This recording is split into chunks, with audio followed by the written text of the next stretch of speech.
Welcome to the Marvels, Mysteries and Midlanders podcast. Prepare to take a dive into all things mythical, eerie and downright strange. Stick around. You might just enjoy yourself.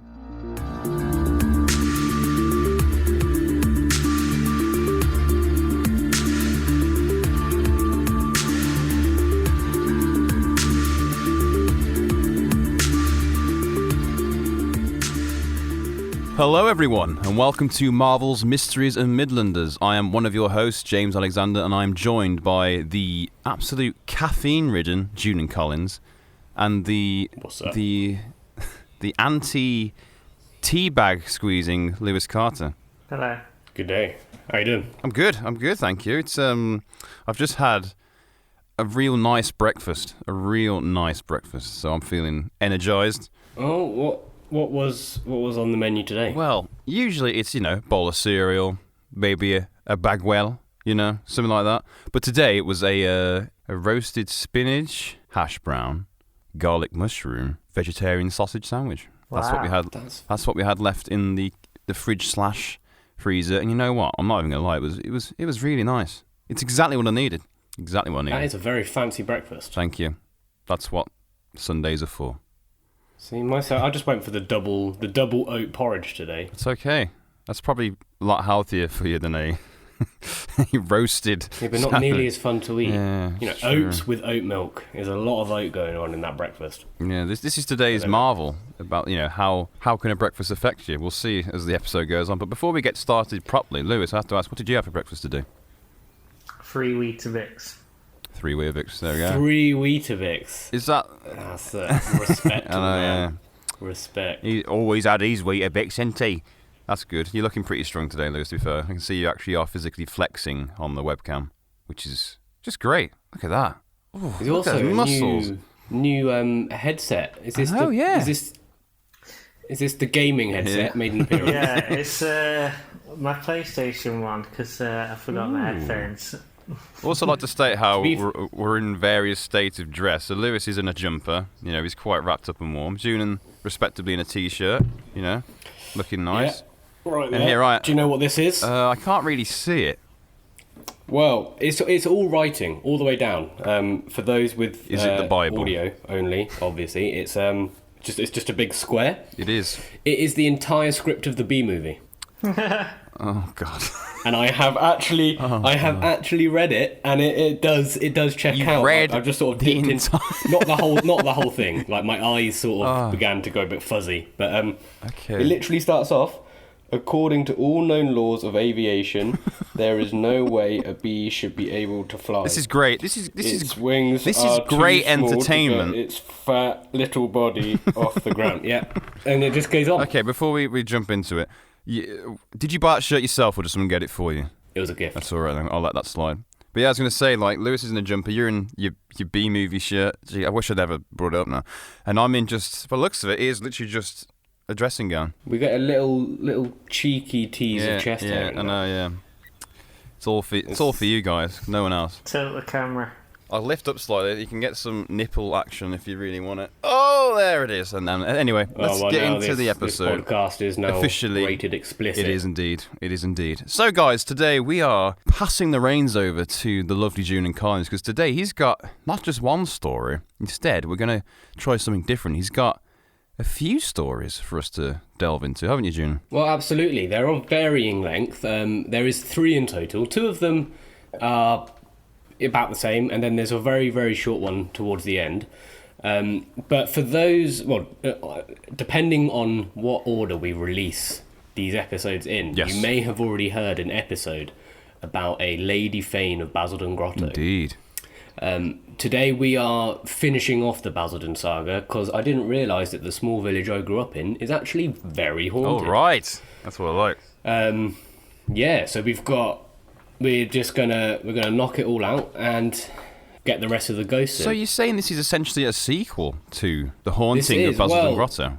This is it, and Lewis did mention in that episode that he couldn't relate because they're all rich people. It's true. Well, don't you worry, Lewis. Today we're back with the common folk, the you and I of the South. Homeowner Lewis Carter cannot connect with rich people.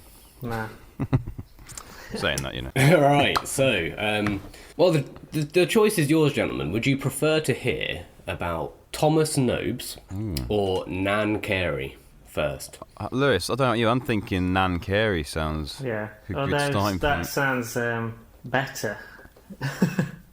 So maybe save that till last. Okay, yeah, Julian, just throw us into one straight away. Just throw us All right, straight in. Okay, let's do Thomas Nobes then, Right, let's do it. as Lewis wants to save the best till last. I respect that. So, Thomas Nobes, he was actually... So, I was doing some research about this gentleman because the end of the story is how everyone knows of him. So, I was like, let's see what we can find out about this guy. Now, really interestingly, so we're going to take you back to the 17th century. Ooh. We are in the 1600s, and Thomas Nobes is a farmer and a wheelwright. So, A wheel what, sorry? He... Wheelwright. Is that... I believe they just sort of make wheels. Fair play. Okay. It's just his thing.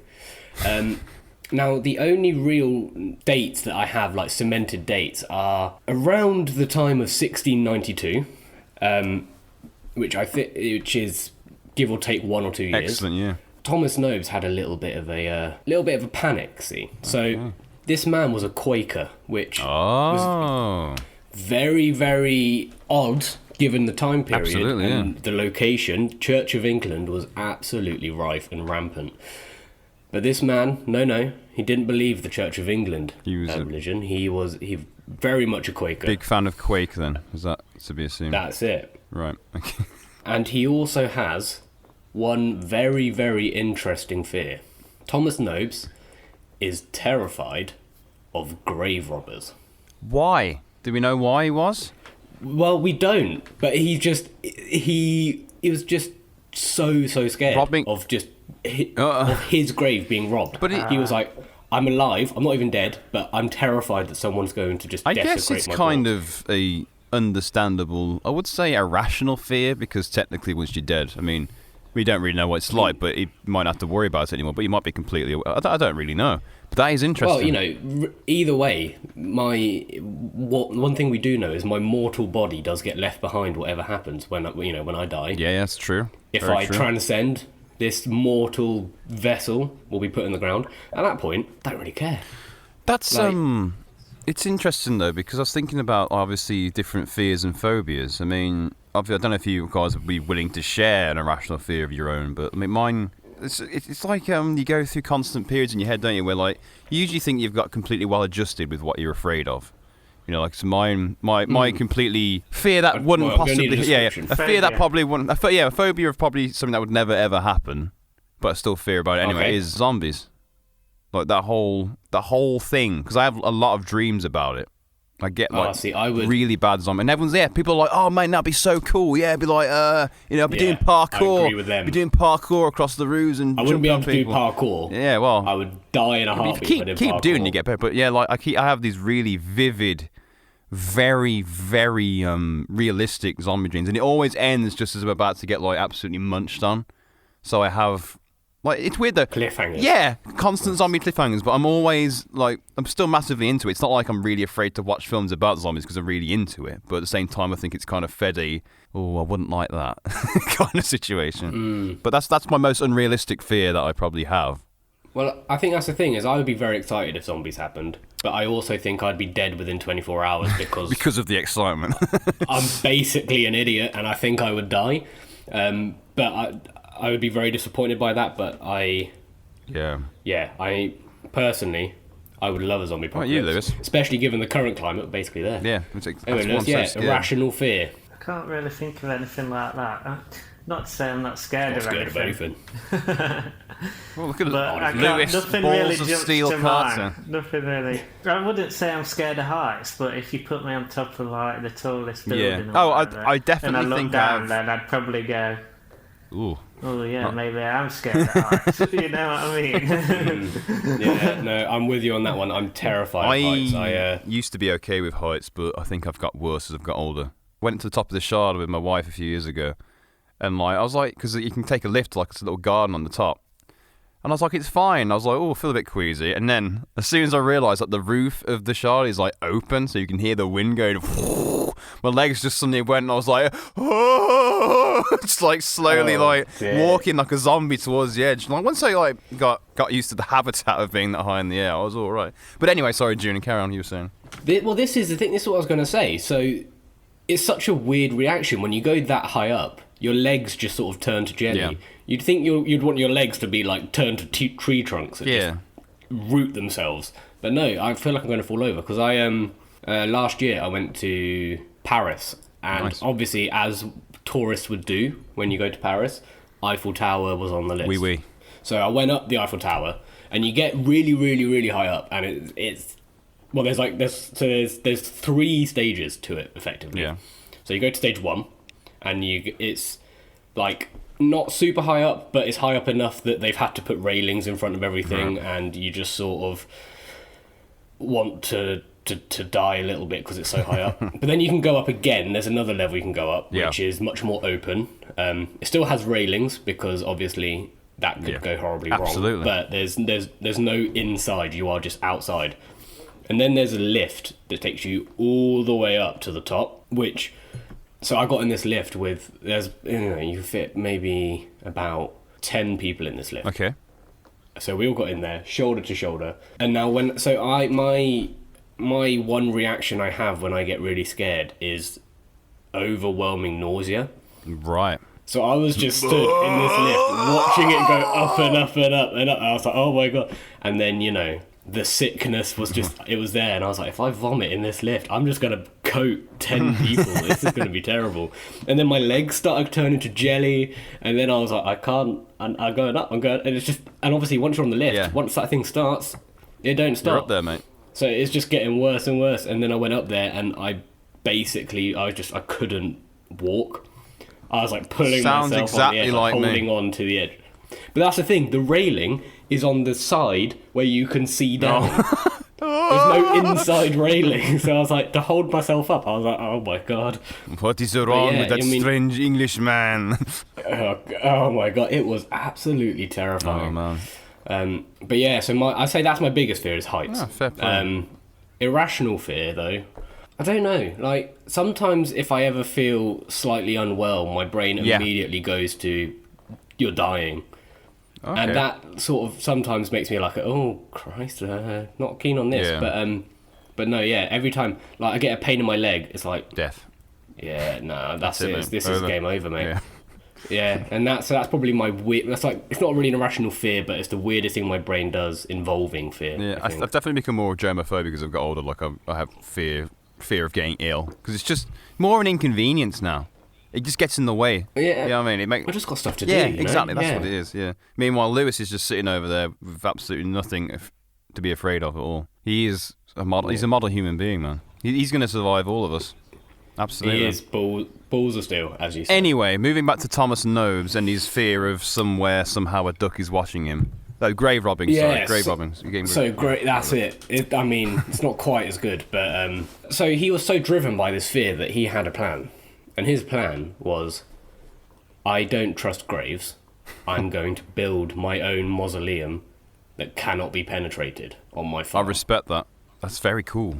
For him and his wife, he built it. That's sweet. Now, this was a problem, see, because he didn't trust the gravesite because it was getting robbed frequently, and he wanted to have that security that he would be safe. Now, for both Church of England and Quakers, he has to be buried on consecrated ground. Right. And the farm is not consecrated ground. The only place that is safe for burial is the church. Yes, James, hands up. What's your question? Can I theorise that this tale is going to go that he's just going to turn his actual house into the mausoleum and like trap him and his wife inside? Is that where it's going? You can. No, but you can guess that. Thank you. That's quite a horrifying story. But you're not. But yeah. Well, I mean, you're not. Yeah. Okay. Carry on. Sorry, I'm getting ahead of myself. So no, you're absolutely fine. But yeah, so this is the problem. So even in his own belief and the belief of those around him, even though they were different beliefs, they both believed that he would not be able to. His death would be cursed. He wouldn't rest easy of course, if he wasn't buried on consecrated ground. But he was like, I'm a Quaker, mate. That doesn't bother me. Bye. Well, no, he's a Quaker, so he also believed the same. Yeah, of course. But his fear was so strong that he went ahead and built his tomb. And then in 1692, which is the date that is marked on the tomb, I'm assuming either that's the day he built it or the day he was buried there, but that is when he eventually died. Him and his wife were both laid to rest in the mausoleum built on the farm. Do we know the gap between him and his wife's death? We don't know. There's very, very little information. Yeah, obviously, as being just a common part of the common rabble in those days, no one really records anything buried about alive. Yeah. There's like scratch marks on the inside of it. You'll be buried with me. This is our theory. We can. I mean, there's no information. No one can say we're wrong. It's true. You heard it here first, guys. Yeah. But either way, the predictions were right. He didn't rest easy. And he can now apparently be seen in the village to this day riding a white horse. Ooh. And there is one lady who claims to have spoken with him. Okay. What did he say? What up? Apparently he's a very nice chap. He's just very, very friendly. What up? I'm dead. I'm a Quaker, by the way. Bye. Yeah, basically. But do you know what the most deeply ironic thing is? What's that then? Is that spoilers behind you? Is that his mausoleum? This is it. Is that it? My background I thought it was a well. Is, I thought it was just a well. Farmer Nos's mausoleum. Now, this is what the ironic bit is. He made his mausoleum out of lead and stone. Lead at this time was very valuable. I was gonna say, so when he died, of course. They got grave robbed. Guess what happened? Oh my god! They didn't rob his grave. They robbed basically the entire top of his mausoleum. They essentially did rob his grave. They literally robbed that's the thing. The land he was lying on. I mean, that was it. But it was apparently a beautiful construction. It was like it had a nice domed roof. It was really, really really lovely to look at. But it was made of lead, and people wanted the lead, so they stole it. Of course, they did. After he died. But this you see behind me is still standing to this day, and you can visit it. Have you visited it, June? The farm, I haven't, because it is on private property, so I think you have to do a little bit of B&E to get to it. But it's now on a farm which has been renamed to Tomb Farm. That's very cool. I like that. And it's still, that structure is still standing to this day. I'm guessing the bodies aren't in there still, like. Well, I think, they're a bit exposed to the element if they were, because the thing's now got missing one wall. Yeah. And the roof. You're right in there, Thomas. I'm fine. It's a bit fucking chilly. It's in these winter months. Wow. Actually, that'd probably help preserve it, wouldn't it? But yeah. Well, I'm glad so that is the story. I'm glad his ghost was quite a polite chap as well. He wasn't bitter in death. Well, yeah. Apparently, he's a lovely man. He just had this irrational fear that just drove him to basically not follow the tenet of his religion. Well, unfortunately, sometimes because he was just so scared. Fear is a very big motivator, not always for the right ways. So yeah, that's. Yeah. Well, the thing is, as well, is it's good that he didn't live like 200 years later, because grave robbing was rife in the UK. It was essentially our Olympic sport, wasn't it? It was. Burke and a hair. But they were just stealing bodies at that point because science and all that. Yeah, they needed science, medicine. You can't do an autopsy on a living person. Or the most incredible ventriloquist act. Or don't know what you put your hand. Well, that's down to interpretation. Depends how much of a deviant you are. There's always a way around it. Always. There is. Lewis, how do you feel about this story overall? Yeah, he did it wrong, didn't he? He should have just had a grave in a normal graveyard and then just had an unmarked grave. Because if you had an unmarked grave, then how do you know where to dig? Yeah, or just build it out of something that no one wants. I mean, this is the thing. If you're going to build a mausoleum to protect your body, why would you... that's like these days, lining it in copper. Mm-hmm. Yeah. It's like people will be along and they'll have that copper. I mean, maybe not these days because we're a bit more civilised than we were. Are we? Are we really? Not really, yeah, fair point. I read a story, Lewis, about in Derby recently. So to steal someone's car, they used a blowtorch to blow through the front door to get the car keys. Wow. So yeah, we may be smarter, Julian, but we're certainly not more civilized. We're just pretending to be. Yeah, fair point. Okay, I'm not making my grave out of copper anymore. Yeah, there we go. Sorry to crap all over your dreams, June. Well, it's all right. It was a very short-lived dream. I only just thought of it then, so don't worry about it's all good. It's all good.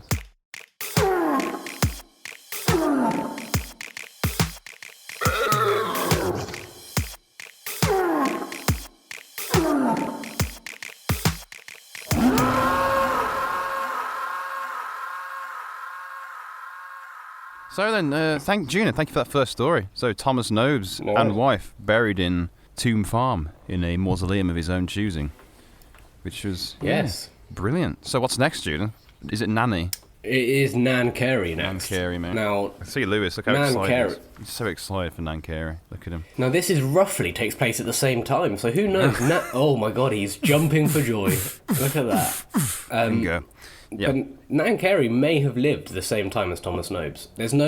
She's another person. There is absolutely nothing about her other than very, very small amount of information. Obviously, growing up there, I know it quite well. It is a tiny village. Yeah. Like, you can walk from one end to the other in about 20 minutes. But so Nan Carey was... she was actually quite fun. She was a very, very, very eccentric lady who lived in the village. The best ones are. In fact. The best ones are. Well, this is the thing. She loved getting up to mischief. She just pranks. That was her thing in the 1600s. Like, what a legend that she just walked around, pranked everyone. Like, what kind of pranks are we talking? Like, are we talking like friendly pranks or like taking a dump down someone's chimney prank? I mean, I've never done that. Obviously, just. There was no specific examples, but apparently that's what everyone was saying. Because the thing was, is they couldn't prove that she was behind the pranks, but they knew she was.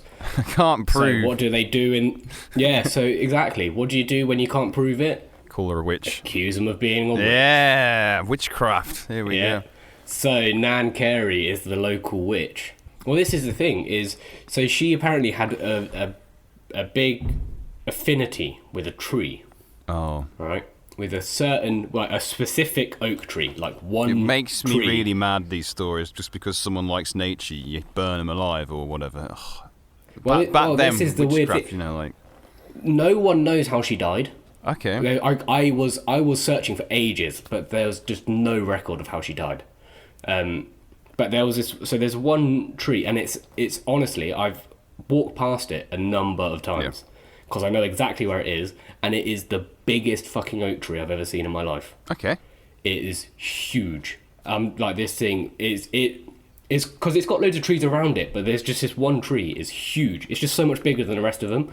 Makes no sense. That's probably why she liked it. She just saw, it's the old grandfather oak tree, Or she was witchy and made it extra strong. Maybe. But this is the thing, right? So, but she was really, really into this. She just really liked this tree, and that was apparently where she did all her spells from, is what they said. After she died, they must have been somewhat fond of her, or at least someone was, because the road that tree is on is now called Carey Hill.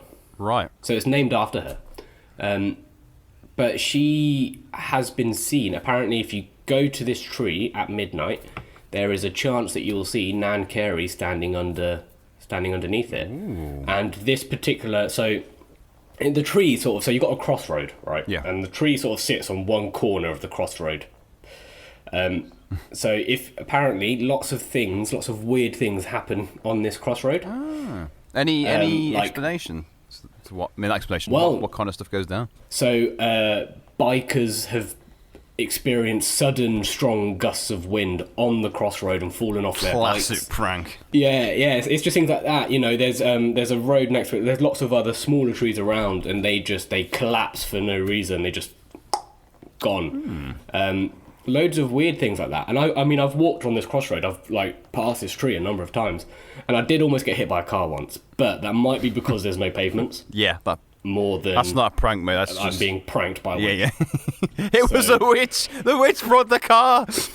But hey, insurance claims deniability is the ultimate prank. Amazing. It wasn't me. I didn't crash. It was the witch blew my car off course. It was Nana Carey. It was Nana Carey.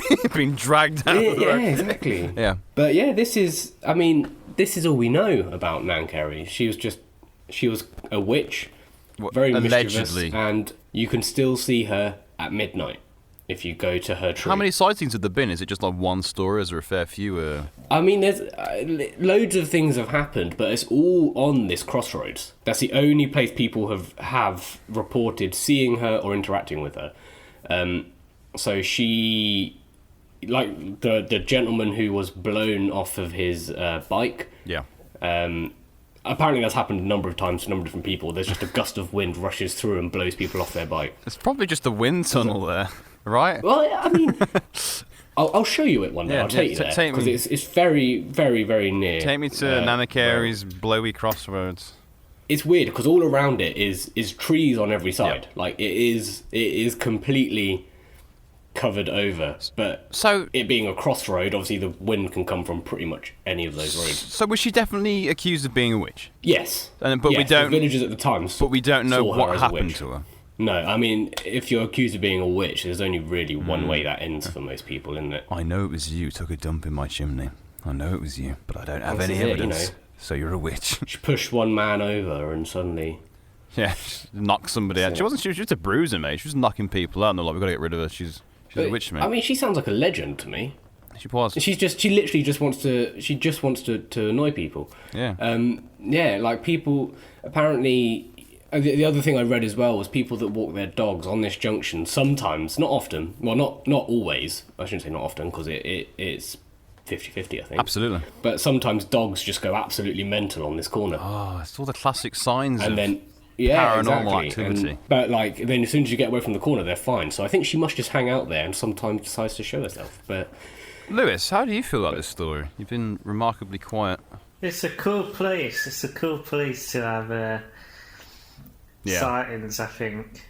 It's a great... A lot of these places are like hard to get to or stuff like that, but this one you can just go and sit in your car and wait for her. Yeah. Is it midnight yet? I mean, yeah, you can't miss the tree either because I'm not joking. This thing is huge.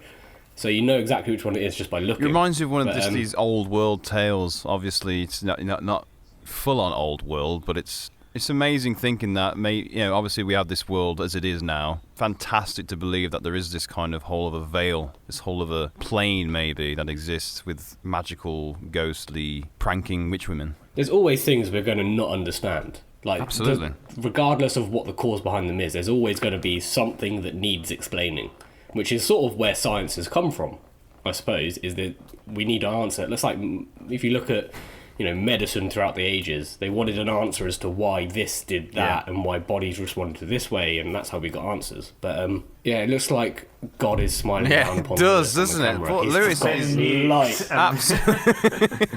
Absolutely so glaring. Guy is just like Lewis's skin pigmentation can only be described as powder at the moment. It's just absolutely. It's just gone to. It's just turned albino. Yeah. He has there's no 5 seconds. No skin details, just the mouth and eyes. That's it. Good lord. Poor guy. But I mean, like I said, there's always going to be unexplained things, and what's quite interesting about what I find interesting about this story is obviously there's no sort of satanic connections whatsoever. It's just a witch. But that's what they always used to do. They used to instantly link it to Satan, but they didn't take into account paganism and people just not being one with nature, but certainly worshipping it over. Because obviously, like you said, with being a Quaker, anything outside of the religious norm was instantly deemed some sort of like aberration towards God, which is instantly ironic judged. for Christianity that sort of appropriated other cultures and took it as part of themselves. I'd like to state that the Christian religion has never done anything wrong ever. Yeah, exactly. They're completely blameless. But like what I was going to say was like, so this takes place obviously these haunting. That I've said this take place on a crossroad. Mm-hmm. And whenever you hear of people making deals with the devil or whatever, it's always on a crossroad. That's very true, seems to be something that pops up all the time. So I just thought it was interesting. That was maybe she made a deal with some sort of like pagan deity, which to allow it to become one with nature. And now she resides at the crossroads in the oak tree. Maybe she's a druid. I like that. So that's a brilliant story, June. Thank you. There we go. See, No worries. this is why I love doing this, because you find all these interesting... I know obviously you can't find as much detail as some other stories, but it's great finding out these local legends, these local little tales. Very interesting, because think about how many there are across the UK, let alone the world. There's absolutely loads of them, I imagine. And we'll try and cover as many of them as we can. Yeah. Oh, fantastic. So what's this last one-sentence tale, June? Yeah, it's crazy short, because I literally was searching for it. I spent ages this morning just like trying to find more, because I was like, I need to get more content. Yeah. But all I could find was in Basildon Rectory. Now, this is the old rectory, because the church there was a new church built after the old church was burnt down. Yes, Lewis has a question. What's a rectory? A rectory is where the vicar / priest / whoever is head of that particular church lives. God's boys. It's like the little house that's also on the church property that they live in. Okay, yeah. But in this particular rectory of the old church is a friar. Is apparently a ghost, and every time, all I could find was that no dog will ever enter this house. Ooh, it's not... Weirdly, but that was all I could find. I could find no information about this friar. I could find no information about the old church before it burnt down and like what his role was there.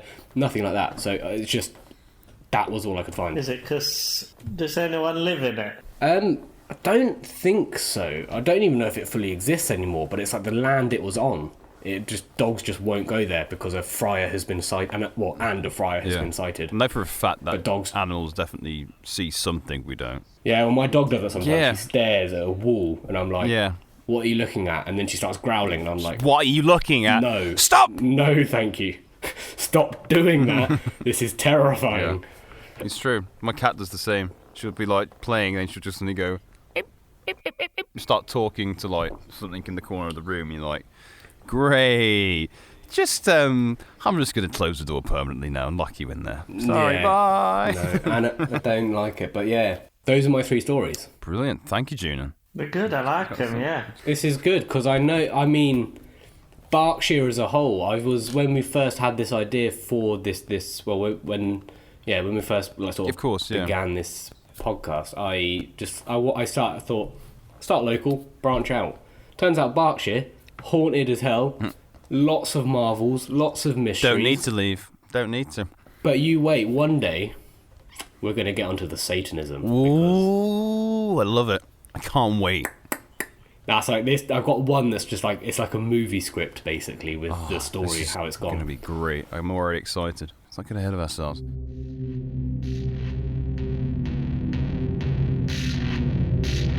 My dear.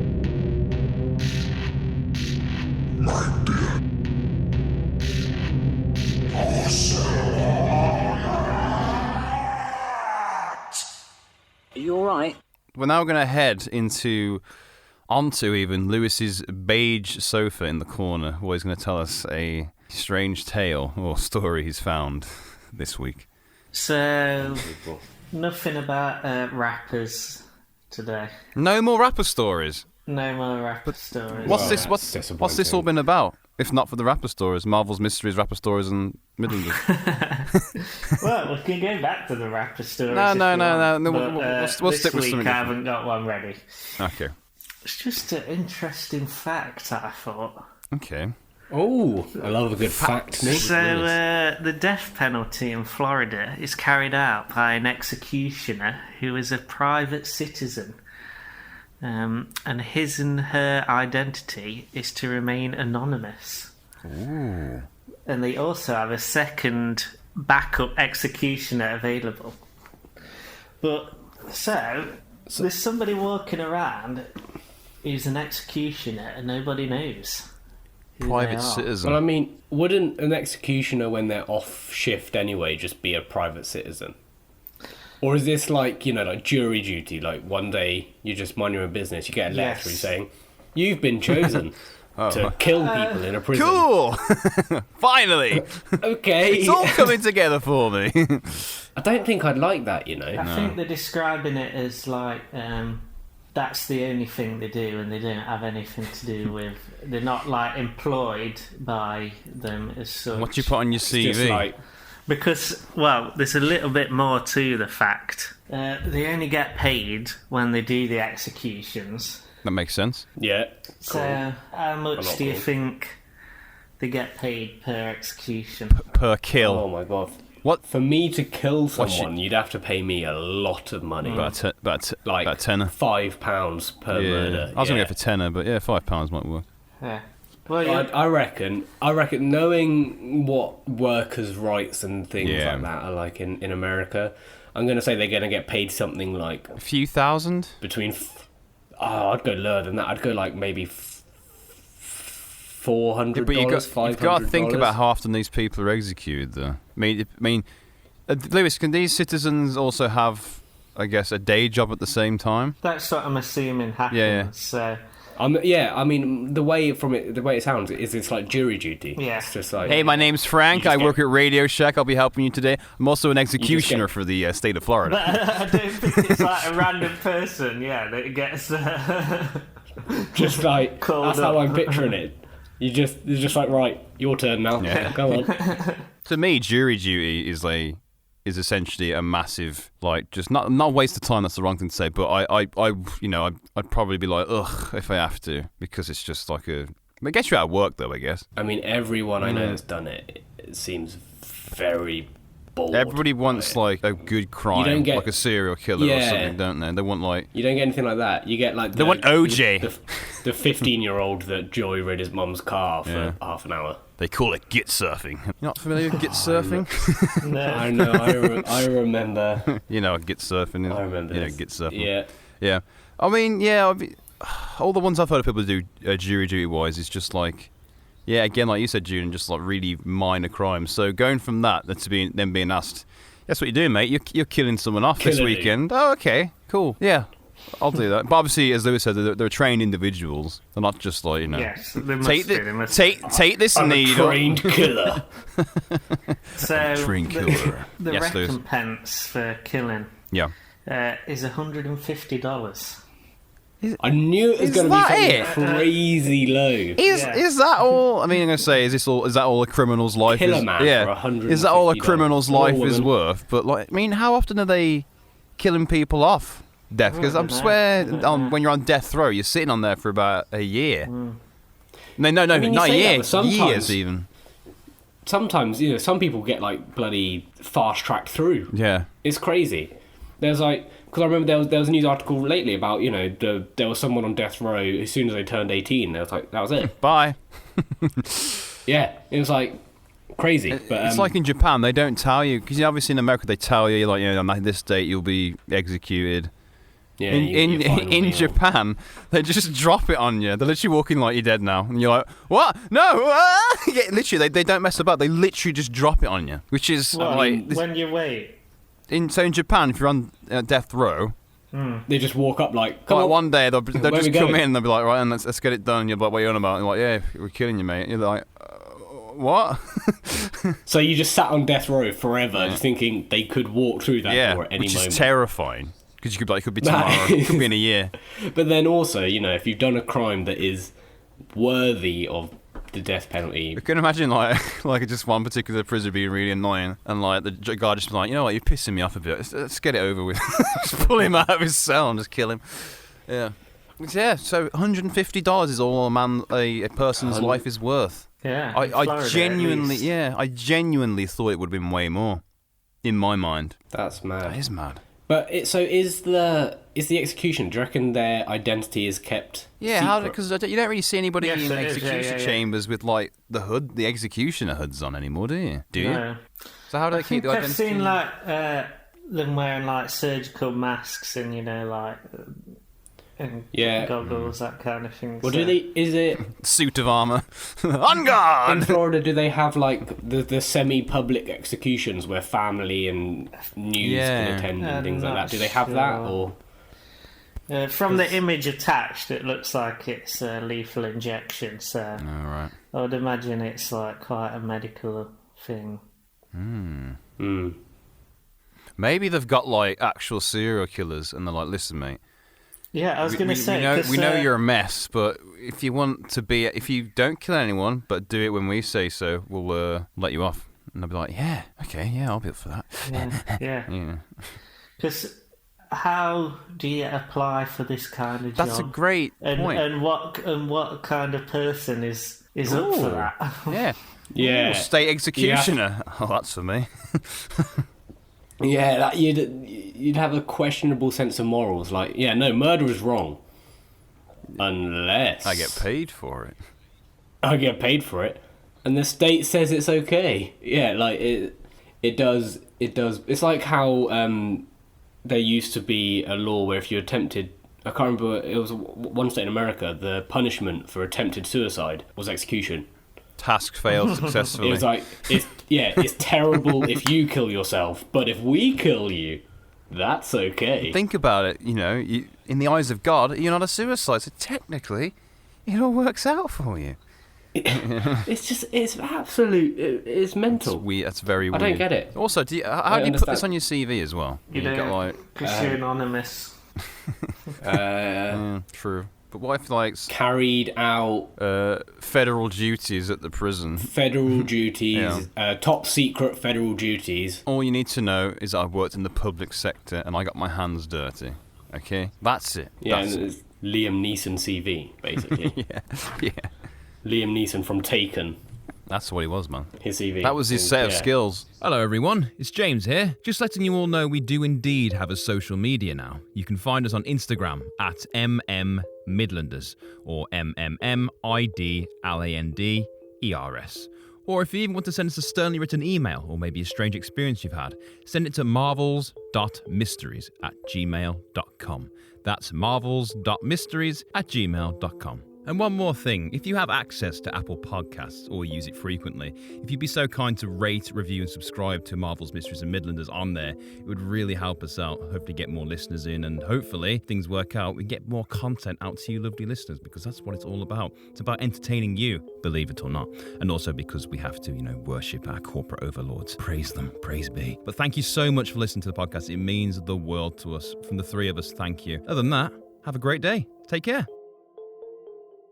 Well, Lewis, thank you very much for that. Interesting fact. That's made me think more than I would have wanted to this time of day. So thanks for that.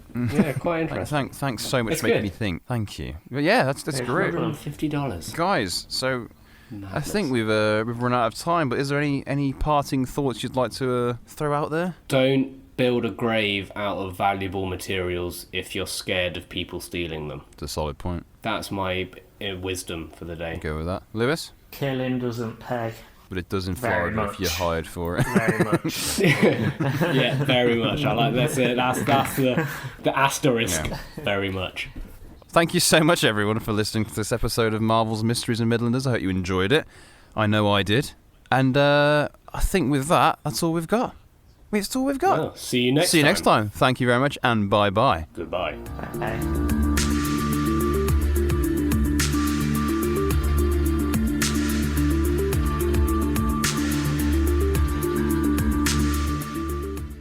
And also, if you have milk second, because we're not fucking savages.